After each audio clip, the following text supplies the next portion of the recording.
All right, we're back. We've got some great topics to talk about. Let's go Edmonton Eskimos and Marcus Crandall. Not fired, but demoted.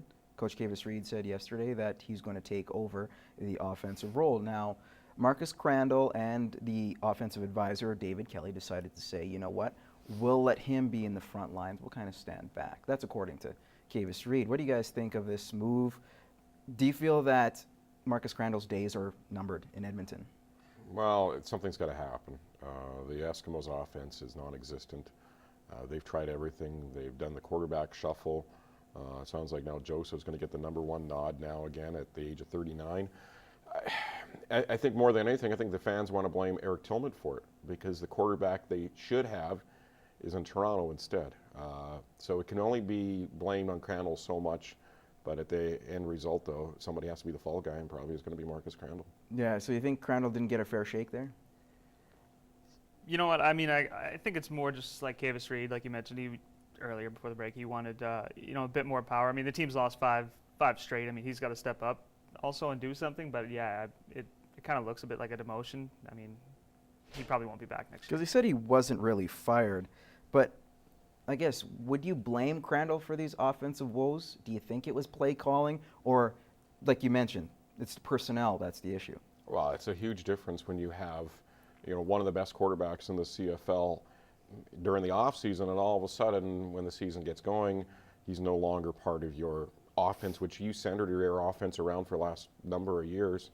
All of a sudden, he's out, and you have a Stephen Giles who's been around everywhere. He's not a #1 quarterback. Kerry Joseph's 39 years old, and the third stringer who played against Calgary on the weekend. That was Nichols, Matt Yeah, Nichols. yeah, he looked like a third stringer. Sorry to say, but Stephen Giles is a backup quarterback at best in the CFL, and Kerry Joseph at the age of 39 shouldn't be a starter anywhere. All right, well, let's move on to baseball. Of course, we have, for the first time, 10 teams making the postseason. What a race it's been. How much has that second wild card spot really helped out baseball in terms of keeping more teams alive? I think it's great. It's great. I like to see more teams in it because right now we are talking about the baseball hunts and who's going to be in, who's going to be out. If it was in the past, even before the wild cards are even in, it would have been over a long time ago. Yeah, it's been fantastic. Just great baseball up until the last week, which is normally the case. But with so many more teams involved, I mean, I was hoping at the beginning of the year the Jays would be involved, optimistically, but that obviously didn't happen. But, I mean, it still opened the door for a lot of teams. Well, you know what? Speaking of the Blue Jays, if they didn't have those injuries, it could have been a different story, right? I could see as a Blue Jay fan a little frustrated. But, yes, let's move on to the actually AL MVP. This is what I wanted to get to. You have Cabrera right now holding the Triple Crown. You have Mike Trout, who's been a phenomenal rookie. Who would you give the AL MVP award to? I say Cabrera. Trout's been incredible, but again, he's going to win Rookie of the Year. There's no doubt about that. Does he win a double crown for that? I like Cabrera, just what he's done for them. It's Cabrera, no question. I mean, he's looking like he could be a Triple Crown winner, and I mean, how do you not award a guy an MVP with those numbers? It's definitely Cabrera. It's happened before, of course, but you guys strongly feel. Go with Cabrera? Yeah. I'll agree with that, guys. So we'll kind of move on and be peaceful at this. Not so much that's peaceful, of course, the NHL lockout. The two sides kind of don't get along, but what's interesting was the comments of Chris Barch.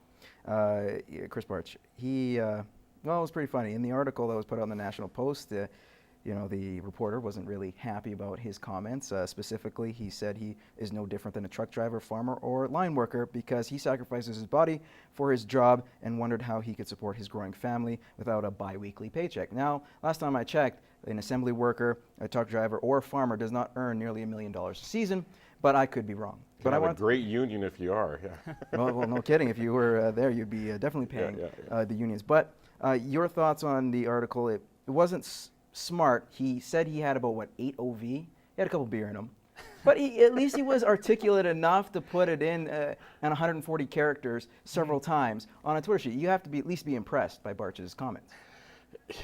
8? He had 8 in him?